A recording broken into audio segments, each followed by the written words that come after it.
this. In fact, that's how you should enjoy it. Just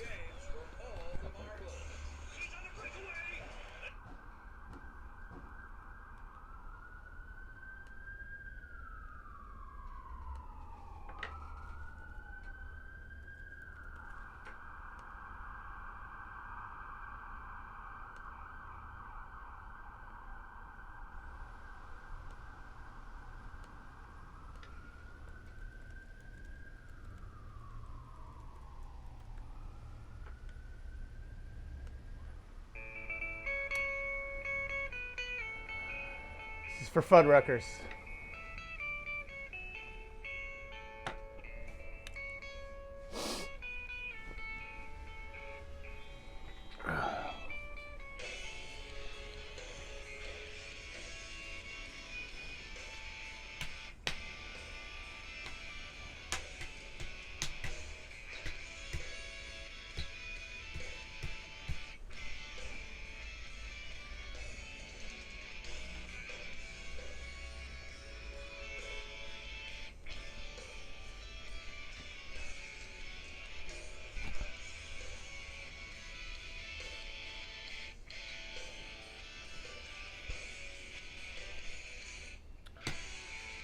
Well, who else will survive this golden age?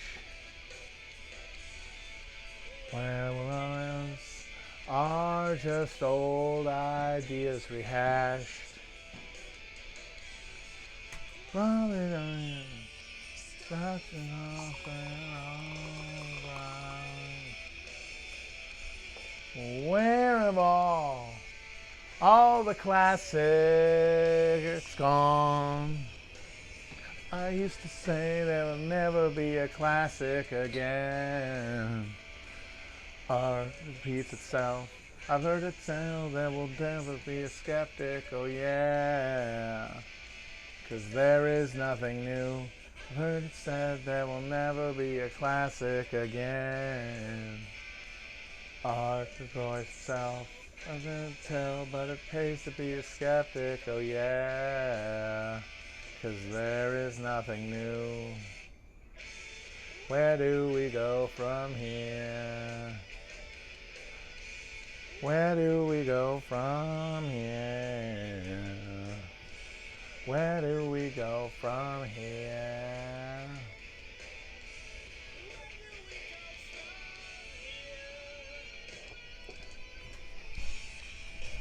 I've waited all my life to find a new age Christ. And he does not impress me.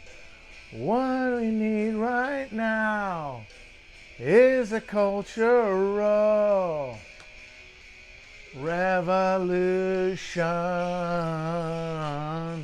I've heard it said there will never be a classic again. Art repeats itself. I cannot tell, but it pays to be a skeptic, oh yeah.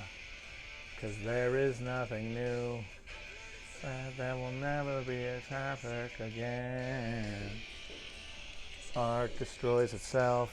Not as itself, but it pays to be a skeptic, oh yeah.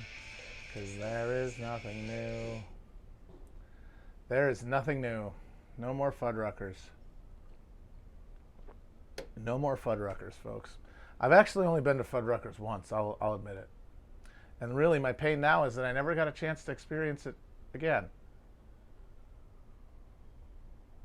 What if you could pick your own toppings on your burger? That's what it boiled down to. If anyone has never been, because it's not really a huge chain nationally. It's not, it's just funny named. And it was famously parodied in Idiocracy, where over the years it turned into Buttfuckers. But as a brand, as a concept, I found it comforting, you know? Just something so perfectly stupid. Hey, here's a place that kind of sounds like ass sex where you can pick your own burger toppings. Which is true of basically any burger restaurant. The only difference is that they're in front of you and you get to feel like you're contributing. It's the perfect little fake little doohickey like a hamster wheel for you to get out a sense of like personal autonomy in your life. Like, we've already constrained human freedom to mean the freedom to buy, but that gets limiting. So you have to give people little micro choices within their choices to broaden their sense of autonomy, which is of course entirely illusory. Because what difference does it make from saying, give me a burger with lettuce, tomatoes, onions, mayonnaise, and some of the jalapeno sauce, versus going and putting them on yourself? It's a sense of action. It's a sense of participation. You're incarnating your will in action. But it's the same thing as just telling them what to put on it. It's just a little hamster wheel of agency. And it's called Fuddruckers. Ah, God, it rules. And it leaving really is, I gotta say, you can kind of feel like the lights are getting dimmed one by one. I mean, I don't want to get too apocalyptic because I genuinely don't think we're headed towards a terminal crisis anytime soon. I mean, obviously, anything can happen that could change that. Black swan events and whatnot. I mean, we're in the middle of one, and who knows what else could come on top of it. And climate is clearly going buck wild right now in a way that could be very unpredictable and lead to like almost overnight instantaneous changes in like distribution of water resources and arable land that are totally unpredictable. But I don't think there's anything to say, oh, we're in the end days, other than the desire for this to be the end days, which we all secretly have. I mean, there's a reason we're obsessed with the apocalypse and have been since the 90s. It's because we've foreclosed any chance of a future. As soon as the 70s ended and that fucking the windpipe of the working class got closed, there was no more future to imagine. And so we imagine the end. We imagine apocalypse instead. Because just anything to not be this. Anything to reveal all of the fraudulence. Because apocalypse just means to unveil. Some confirmation of the sickness in your soul is not your fault. So of course we all want an apocalypse in somewhere now, and now because everything is so dire, we get to dress that in righteousness and in political, and most importantly for people who get a lot of online satisfaction from building a political identity, a sense of being politically intelligent and politically canny. Like, oh, you guys think that this can turn around, you fools? You mountebanks, you think we can go back to the 50s? And I know I said that yesterday, but what I mean by that is only that we can't return to a distribution of profit like we had in the 50s. We will have to overcome capitalism to return to a horizon of a future for people. But that's a process, and it starts politically. And in the meantime, you can wrench things away. It's going to have to be more militant. We can't assume that we can get back to a transactional relationship with politics that's going to effectively bring about change. We're going to have to move through that level, though. That's why I have no time for people who say we need to like marshal revolutionary forces right now. We need to like go to the hills or arm people. There's not enough. There's not enough people who even understand what's going on, have any kind of political context for their alienation and their panic at the moment. And there's no reason to believe that if a crisis got deeper, you would be able to channel anything, because you don't even speak the same language they do. You have created an entire identity around a political self-conception that has a private, or at least a semi-private linguistic value system that is not translatable. We have to move through these dead structures, and it's horrible to have to do that. We're thrashing around inside a fucking rotting tauntaun, but we have to do it because it's what we have. It's the only way to keep us warm through this dark night of total like de-socialization, depersonalization, depoliticization.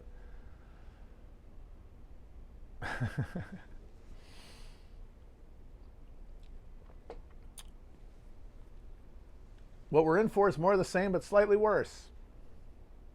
As awful as that is to think of. We're probably in for more of the same, but worse. And that means we have to deal with the structures we have, and we have to work to resurrect a basic belief that we have any kind of control of our destiny. And Bernie, I think, was the genuine start of that. At this point, though, we have to move beyond Bernie. I mean, that's pretty clear. His relevance is fading quickly. That doesn't mean we grab new heroes That doesn't mean we try to turn AOC into Bernie now.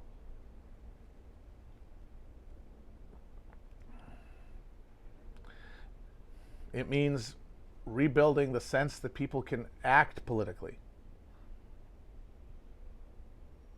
And most people, like, it's one thing to get once you're the big issue here is that a lot of people seem to think that if they can get people to understand that there's a political dimension to their pain in life, and that pain can be alleviated through collective action, that you can convince them, once you've convinced them of that, to skip right past any political electoral engagement in conventional politics to like fully radicalized militancy. And you can do that for some people. I mean, that's how a lot of the people who feel that they are that political persuasion became politically radicalized. They just had a phase transition from apolitical to radicalized. But the thing is, that is I would argue, a rarer occurrence than the more likely thing, which is people have to be brought through stages, personally, of political consciousness. They have to first engage with politics and then be disillusioned with politics to move forward to the next level. Because the militancy people are imagining involves significant physical personal risk. And people only do that if they feel like it will have efficacy, as we've talked about. Like, they have to feel like their fighting might be necessary. And the thing is, most people aren't going to be heroes. They're going to want to find the path of least resistance. And for most people, that means psychologically, forgetting about arguments, because arguments don't really convince people of things. Psychologically, most people will say, what can I do with this new understanding of politics that will be productive without risking my life? And the answer will be elections. And of course, you'll say, no, elections are no good. Don't you see? And then you'll explain to them why. But guess what? They haven't felt it. They have not actually experienced disillusion with politics. So they're not going to take your fucking word for it. Some of them might, but again, I am talking the weight of like the prevailing psychology of the average person is going to move towards personal safety. They're going to reason around that. And so that means if there's an alternative, if there's a political dimension, a political axis of action, that is an alternative to direct confrontation with the state that could lead with their imprisonment or death, most people, not all, are going to take it. That doesn't mean that they're going to stay there, and it doesn't mean that they can stay there. It does mean they have to be brought through the process. And and people who don't need that part are going to play their role in pulling them along. But they should not be trying to abolish this thing or like make some sort of pointless propaganda argument in favor of like mass radicalization that ignores the fact that people have to move through psychological steps of awareness. For the most part, very few people can just flash fry themselves out of one mindset into another because reality intercedes. The passions that made the moment dissipate, and their sense of vulnerability as a person is brought back into focus over time. And that is only intensified by their moving through a world of pain and fear and desire and their attachment to it. Somebody is agreeing with me that Lovecraft Country is terrible. Man, that's a bad show. Wow. If that's the standard now of a prestige show, and I don't know if that's the consensus. I don't know. I don't read any of that stuff anymore, so I don't know what critics are saying about it. I used to read all that shit, AV Club stuff, when I was trying to convince myself that prestige TV was the highest form of art because I didn't want to read a book.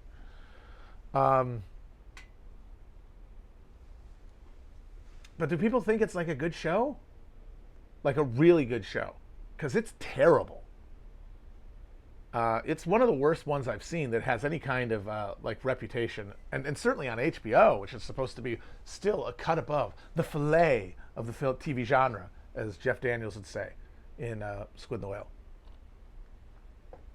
It's dog shit. It's very bad. I mean, the fact that everything is CGI, including all the creatures, is very bad, obviously, and it knocks it down a whole letter grade. No episode could be better than a B from that point.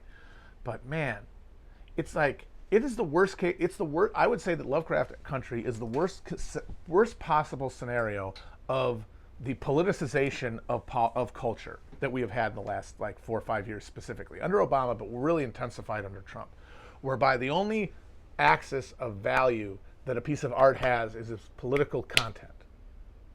Because I think the argument a lot of people would make is things are so bad now, and the need for people to both have their pain felt and to try to wake people up to the horrors around them means that the only real that piece of value art can have, especially popular art, is speaking to the moment.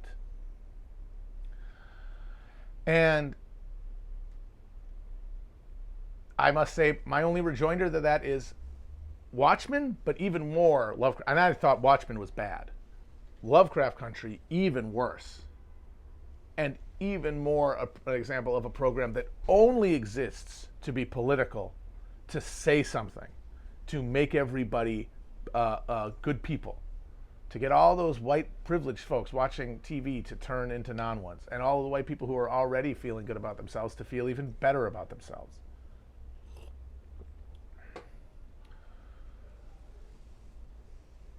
And my argument, I point to that show and I tell someone, do you really think that this show is going to save a single person from a hate crime or bring down the level of police violence against minorities in this country, or do a single solitary thing for anyone except for the specific black people involved in making the show to make their lives better? Do you really think that? Do you really think a culture of TV that uninspiring and flat and alienating from an aesthetic perspective is going to do anything other than appeal to people who already want to feel good about themselves, who are going to like the show and watch the show to reaffirm values they already hold, and everyone else is going to fucking ignore it? Because the only people who like that show, I would argue, are people who are getting a frisson out of it from like, look at me, I'm watching the black revisionist sci-fi show.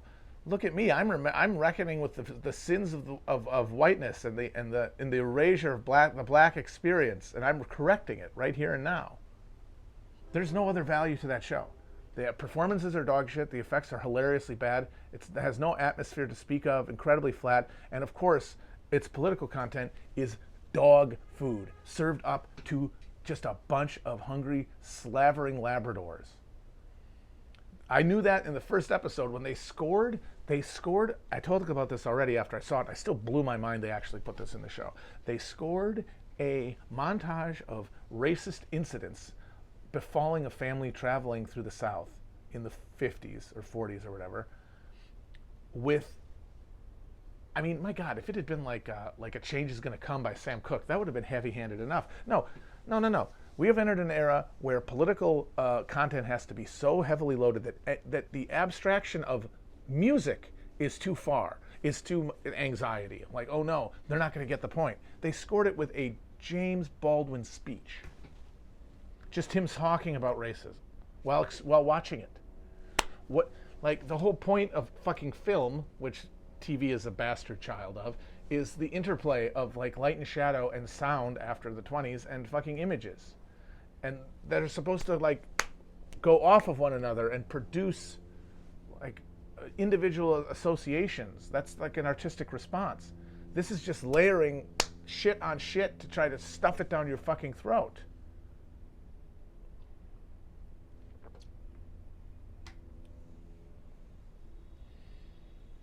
So I say, if this is art under that rubric, it's failed on its own because it will not work on people because it's not good art. And I don't even mean, I mean, if you're the type of person who needs to be reached by this, what's fun to watch about that show? What's fun? It's not fun. You're not even going to argue. You can't even argue that you're going to bring in people who otherwise wouldn't want like have their mind expanded by that kind of racial content because they're not going to watch it in the first place.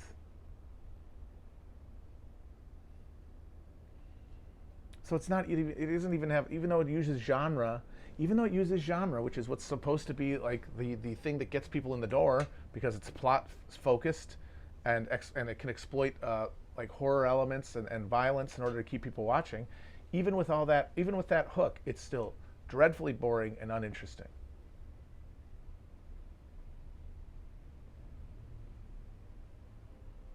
And I see people praising this program and I think, this is dark, man.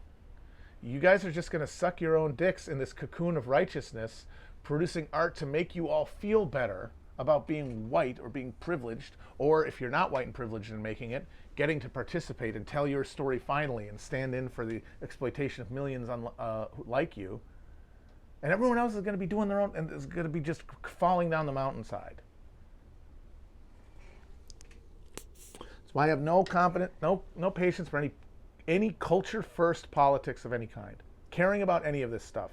Representation in any way, what's good or bad art, it's dog shit. Because yes, the superstructure reinforces the base by giving us our ideas, the like imaginative framework that we carry out capitalism with, which is crucial and changes the way we relate to one another.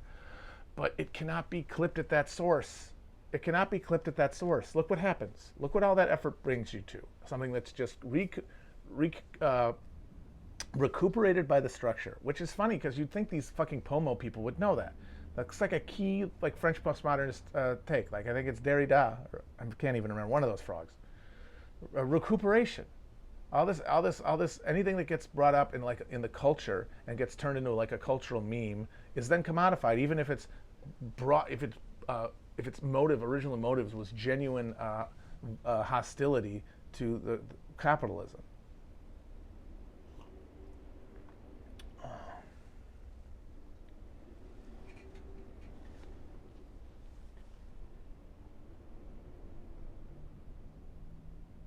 And the reason they used to call them exploitation movies is that rather than being art, rather than coming from a place of expression of creative endeavor, they were assembly mills where they would just they would exploit a certain stock character or subculture that would guarantee an audience or indulgence to the audience, like violence. People love violence. Sex. People love watching sex. Hey, black people don't have movies for themselves. What about if we see sex and violence with black people? There was redneck exploitation in the same era because there were a lot of drive-ins in the rural South.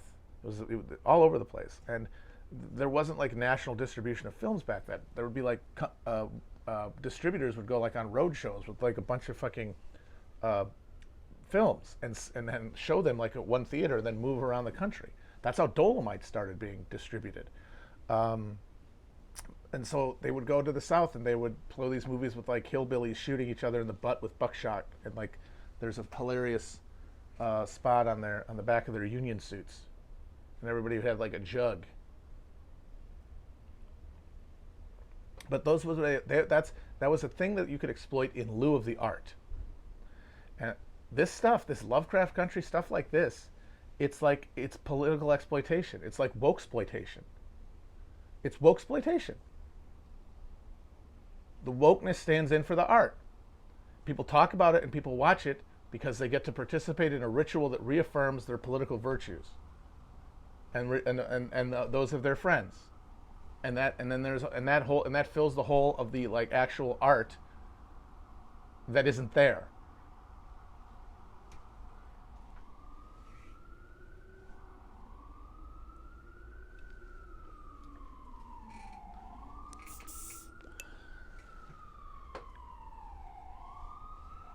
Did I coin that? Because I said that, and I wonder if I heard anybody else say that. I might have invented that. I'm not sure.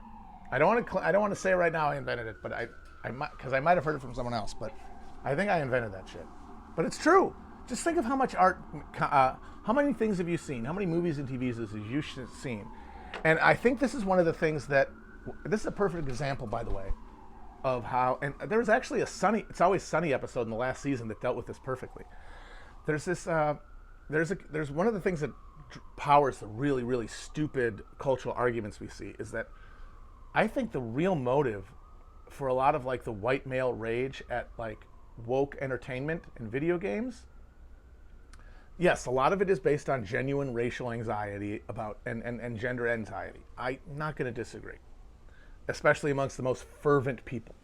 But I would say that on the margins, which is where most people are, because few people are really committed to this insanity, like this insane fight over culture. They wear their cultural indulgences lighter. They mean less to them. They're more distracting. But they still care enough. They want it to be good. I think a lot of like these white young dudes, they see this stuff that's shit, that is, inclusive, and then they decide that it's the fact that it's inclusive that's why it's bad. That's not why it's bad. It's bad because everything is shit now. It's bad because capital has totally dissolved the artistic input on almost all art forms, including our precious prestige television. And what is filling the gap is this easy, lazy wokeness to give it cultural cachet and to give it most of all a way for critics to say it's good. Hollow, fine, whatever. Like I said, a hole that's filled with wokeness. And like how you look at the way people talk about shows, specifically critics. Do they talk about like art? I guess somebody said about exploitation in Gamergate. Well, that was the kernel of truth. And the thing is, there's always a kernel of truth to every argument, or else people wouldn't make it. That's something people have a hard time with because they say, no. There's correct arguments and wrong arguments, and people hold wrong views either because they're stupid or because they're lying. And people on the internet mostly assume that you're one or the other. In reality, there are kernels of truth to both sides of any stupid, simplified argument on the internet. But both sides have to deny the other that privilege of anything being true, because it undermines the totalizing nature of that argument. In reality, the shit that like a lot of these guys complain about is bad. I'm sorry. A lot of that shit is shit. And Lovecraft Country is a perfect example. But it's not because it's woke that it's bad. Something else would be filling that hole, and it would be just as bad. I mean, they might like it a little more because it was like more indulgent to their interest, but it would still be bad. They just wouldn't notice the badness as much because they would have other elements in it that like satisfied them. Instead, other people would find it worse and be alienated by it. So like everybody's looking at this impoverished cultural landscape and they're seeing a mirror of their own desires in it. So like the white male reactionary sees shit art that doesn't cotton to his sexual desires, doesn't cotton to his hierarchies of race and expectations and stereotypes, and identifies that as the problem with it. But that art to somebody on the other side is seen as a recognition of that person. So they don't notice the shit as much as the other one does. So when they're arguing, they're not arguing about the correct premise because they're arguing about whether like this representation is what's bad when that's not the reason it sucks. Just like if there's something that is more indulgent to like white male tastes and hierarchies and racism and all that stuff, its badness is easier to be perceived by people who are alienated by that. And so the white male guy says, no, this is the good stuff. And the thing that's good about it is the hierarchies and the white maleness and all that shit. But in both cases, it's still shit and it sucks.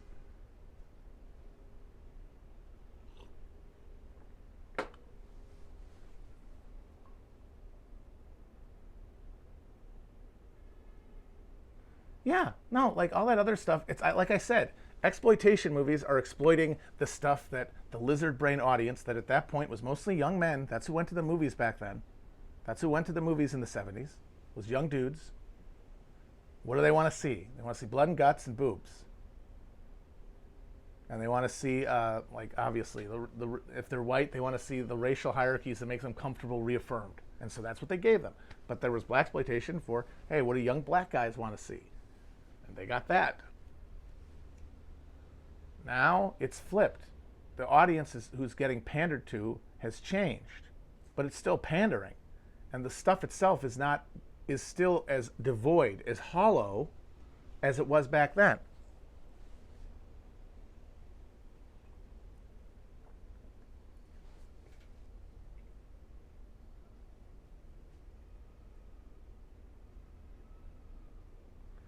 Yes, cultural Marxism.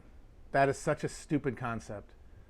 You might as well just draw a giant question mark in the air and say, I don't know. It's like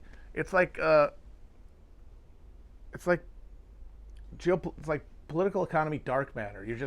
There's this thing here, you know. They're all in charge. Why? Because they have a plan. Why? What is the plan? Oh, it's to make us less virile so that it's all fucking conspiracy theory. It's conspiracy theory. It is because otherwise there's no way to make sense of it. the way to make sense of it is to say that over time, culture becomes more accepting, so that the pool of people who are in some way still like moored to some sort of political project, right? Like, it's easy to have a high.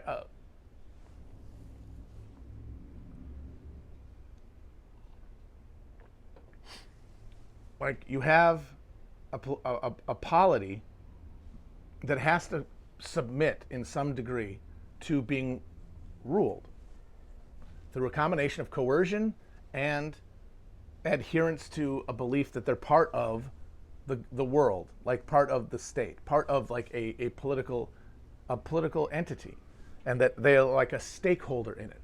So it's a combination of both for everybody. And the closer you are to power and comfort, the less coercion is involved. But it's a mixture for everybody.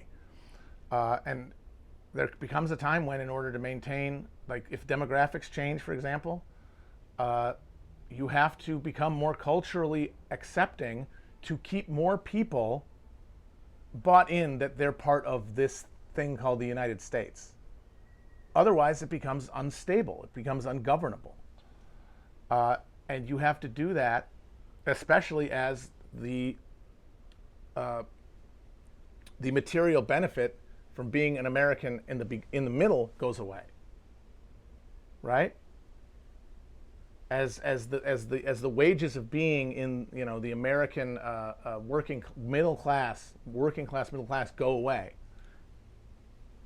and people get more alienated from a sense of political participation at the center of what used to be the economy, you have to increase devotion outside of it in order to stabilize it, in order to stabilize the system. But what's driving that is the slow stripping away of all people's economic economic lives, as surplus falls and as the ability to distribute anything to labor of any race dissipates. It's purely a coping mechanism. It's a way to blame something without going to the fundamental cause of all of this misery.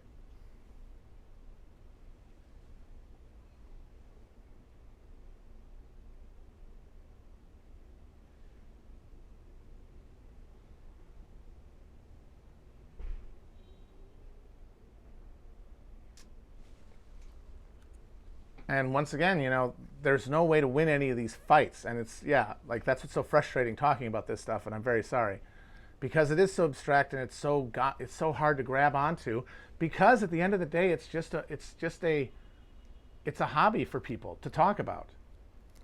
Yes, it's part of our cultural firmament, but it's being reproduced at a level that is untouchable by any of us. All we get to do is argue about it and get pulled away from ourselves and each other by the anger and by the passion we put behind these pantomime battles.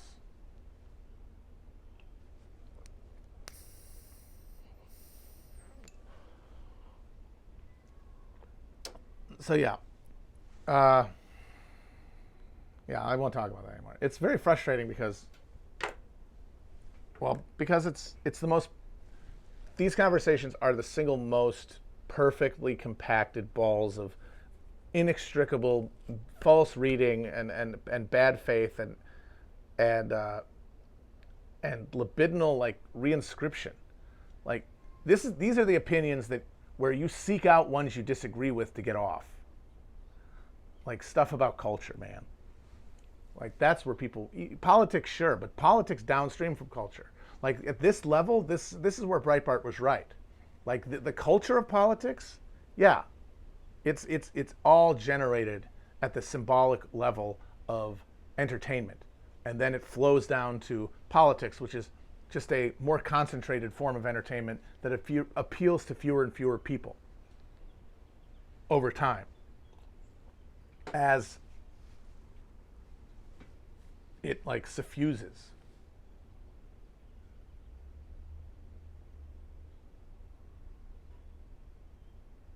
And yeah, as Whopper said in Wargame, the only way to win is not to play. So there's no way. It's like, I'm not going to go and argue about why Lovecraft is bad on the internet. I'm not going to write an article. I'm not going to contribute to the Takes Smith. I feel like I got this out of my system. Like, once again, a lot of this is me talking my way through like what I think of this stuff, so I can see if it makes sense. But yeah, it's not to be engaged with, because it's getting everybody is getting off on it. It's a bunch of perverts.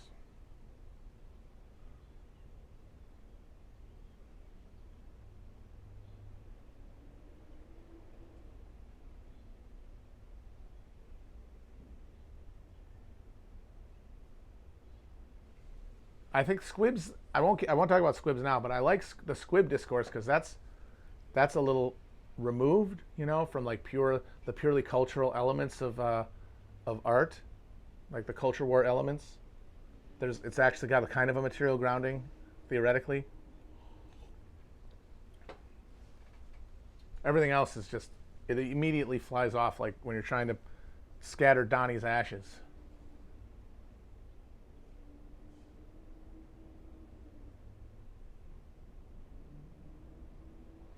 I didn't really watch the Venture Brothers that much. I appreciated what it was going for, but I don't know. At a certain point, I guess I just kind of got the point. R.I.P. though. I know Chris and Amber, and I think Virgil are all big fans.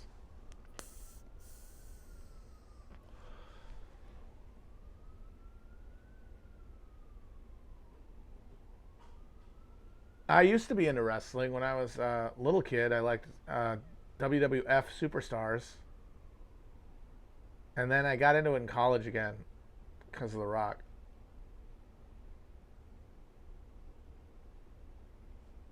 But then I stopped. It's been a long time.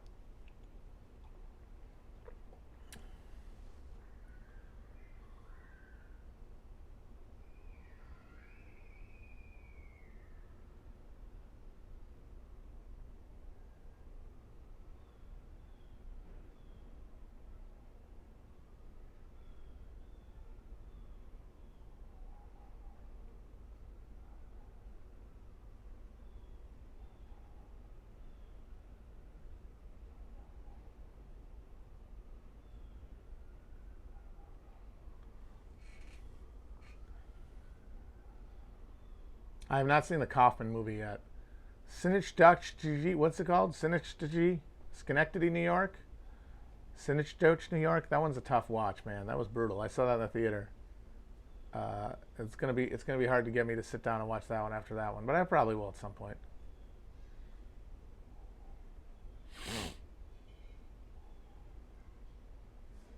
Of course, I've seen the Righteous Gemstones. We did an episode about the Righteous Gemstones. It ruled.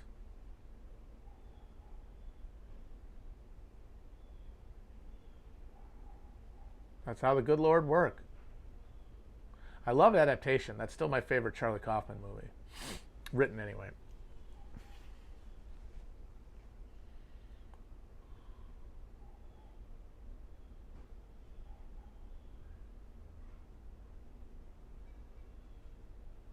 People keep telling me that, ask me to have a Tenet review. I'm not going to the theater anytime soon. That's for sure. Certainly not to see some fucking dishwater gray Christopher Nolan movie. Ugh. Talk about, just as a slight digression, by the way. I really don't take any of your moans about like the decline of culture because of the SJWification of entertainment and like the dethroning of the white male auteur if you're sweating Christopher Nolan. Because Christopher Nolan is a perfect bubblehead. And the things that people see in his movies are purely just clockwork plot mechanics that they are elevating because that's where the heart should be, and they're filling it in with that.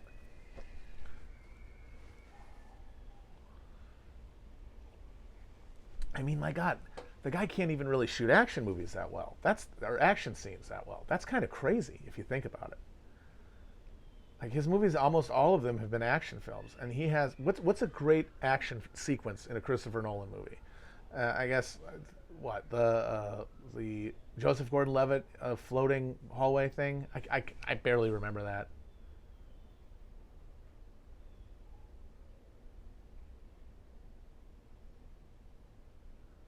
Like if you're looking at Nolan and going like, this is what we could have more of if it wasn't for all the women and minorities making woke movies now, then sorry, no thank you. Your world would suck just as much.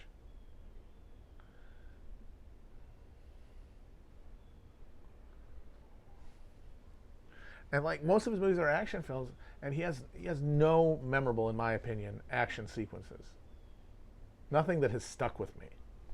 I remember being really impressed by Inception when I saw it. If you look at my Letterboxd review, it's very high, but that's one of those things where I was caught. Like when I'm talking on here, a lot of the times, I get angry, and people think I'm yelling at the chat. I'm really not. I'm yelling at me because I am talking always about myself.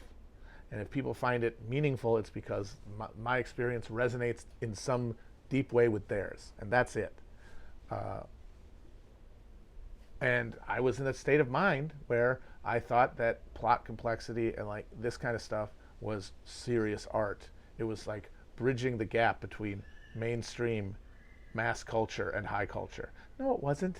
I just was a lazy fuck who wanted to see movies where the slow car was going, and you're like, oh, but that was his dream, and then that was his dream, and then that his dream was his dream, and you get to marvel at this absolutely hollow mechanism.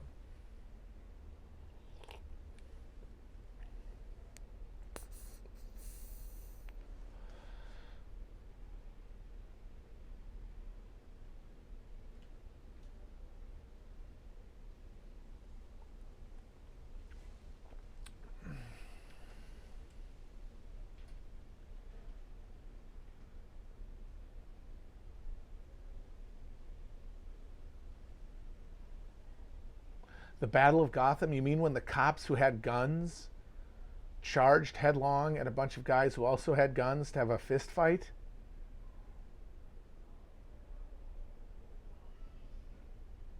And of course, you can forgive that if it feels good in the moment enough. But that's all I was looking at. It was sterile.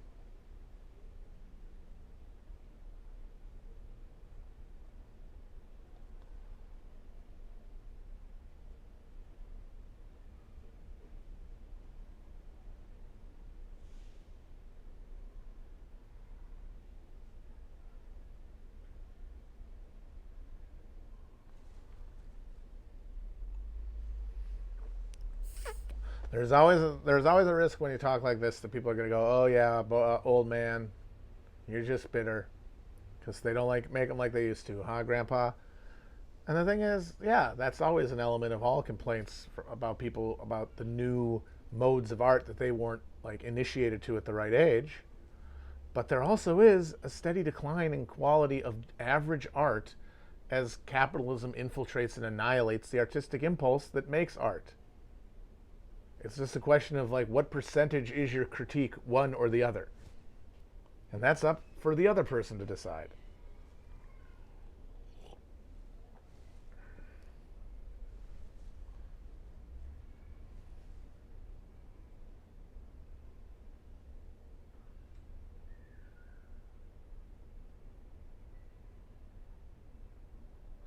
I mean, I think I've made a pretty strong case vis-a-vis my arguments about squibs and CGI that in at least the main, like taking one genre, action films, examining a concrete way that over time these movies have been made worse in a way that you can complain as just not being used to digital effects, or you can see the flip side of that and see as a genuine difference.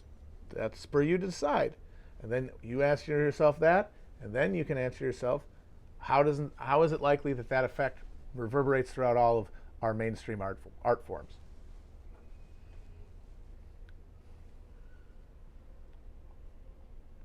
I would love to go on. I would love people say go on Red Letter Media. I don't get that choice. I don't get to do that. I'm not inviting myself on someone else's show. I'm not. No. But if they had asked me, I would of course go, no question. I would really want to hope to go wait till after quarantine though, because I would really love to go to the studio and do a best of the worst around the table rather than do fucking Zoom or some bullshit. But I mean, they seem like they've got a pretty good, degree of investment in this shit, like this online culture. Like if you topped out at movies, you're less tightly wound than if you topped out at politics, I think, and and then you can get really tightly wound on movies, like say Movie Bob or Devin Faraci, or you can be nicely adjusted around movies online, and they did that, so they're much chiller. They're way too chill probably to ever listen to us anxious politics dorks banging on about bullshit. So they probably have no idea who I am.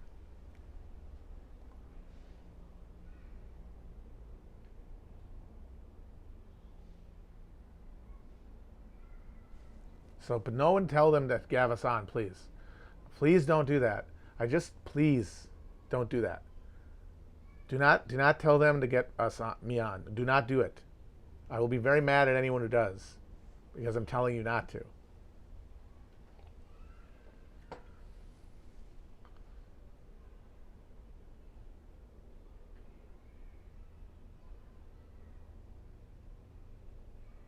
I'm not winking, motherfuckers. I will excommunicate your asses.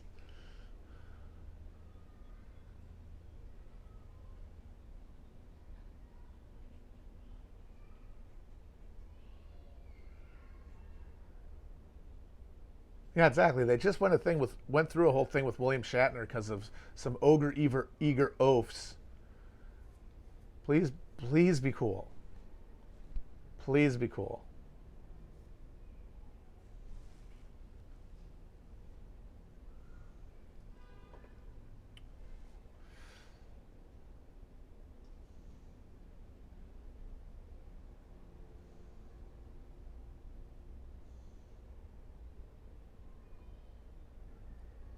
I would love to get Felix on Rogan. I think that's fine because I think Rogan might respond to that kind of thing. I have no idea how he works, but somebody should tell Rogan to have Felix on because I really think they could vibe.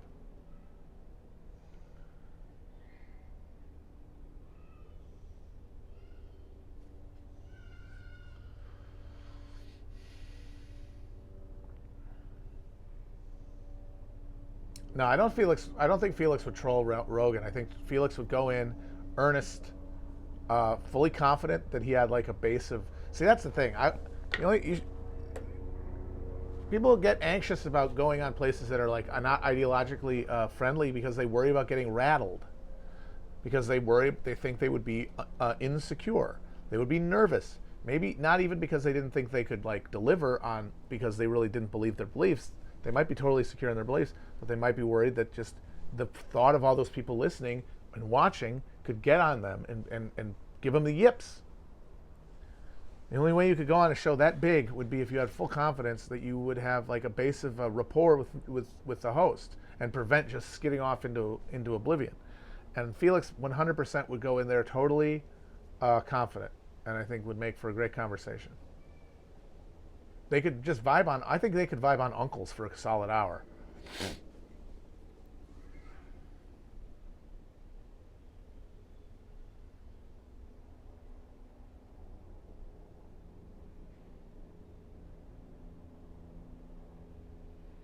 I think the danger of like if I went on Rogan, I don't think I ever would, but I mean I would if they asked me, my God, but I don't think it's likely.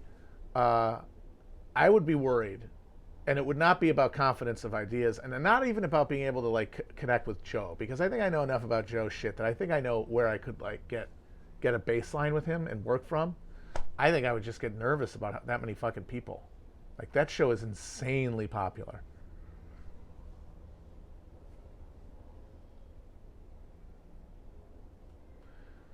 So I would probably want to I would absolutely have to get high beforehand. I mean no question. I would have to definitely choom up. But if I choomed up, I think I could do okay with Joe.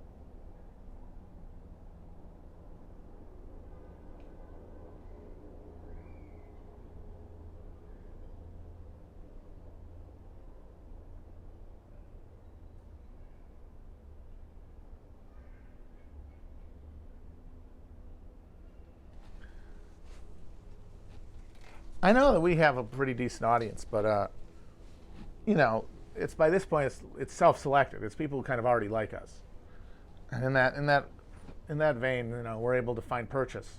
It would be kind of, it would be a little, it would be anxiety producing to imagine stepping out of that bubble and having to confront a broader group of people who aren't necessarily on your wavelength and have to you have to translate at a different frequency. I would definitely go on Mayor Pete's podcast.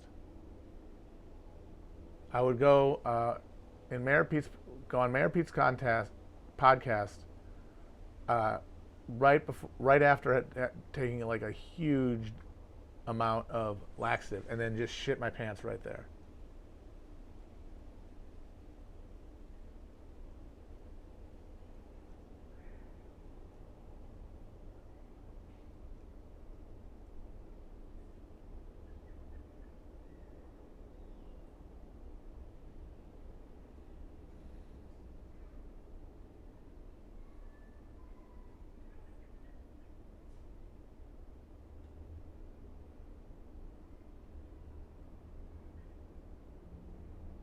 Oh, Gwen Snyder's podcast. I would do that one for sure. I mean, she wouldn't invite me, obviously. That's a 0% chance of happening. But I think that could be a fascinating conversation.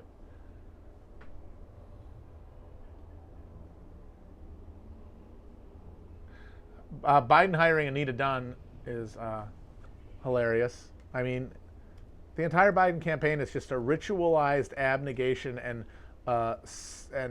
befouling of every sacrament, everything that Democrats, everything that liberals held holy, every idea of inclusion and representation and feminism, profaned in the name of keeping the fucking upper tax bracket from increasing.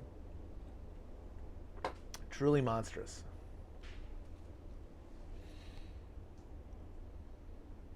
Oh, I would love to go on Gorka's show too. Oh, I would love to talk to Gorka. I would get like, I would get really like nitty gritty, like Napoleonic War shit with him. Like, oh, the Borodino! Sir, would you contend that Napoleon erred? You know, that kind of thing.